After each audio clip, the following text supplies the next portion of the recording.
Siya si MJ at ang kanyang obra na pinagkakabalahan niya araw-araw. Pagkagaling sa eskwela, kapag nasa kwarto, ito ang lagi niyang kaharap. Minsan, napapagod din si MJ sa proyektong ginagawa.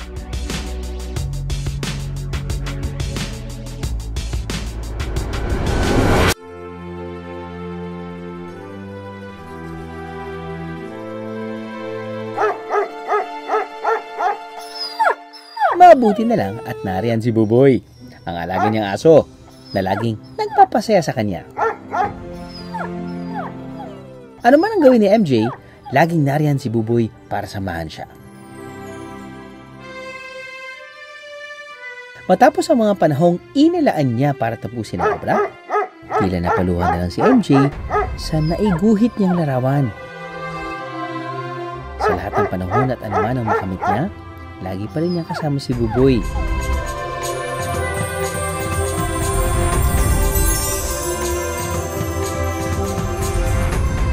Hindi man pisikal, pero laging naninirahan sa kanyang puso at alaala.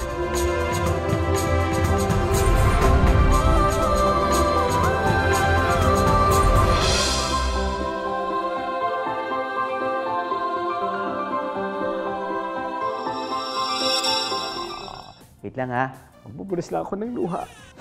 Nakaaantig naman ang kwento yan ni MJ.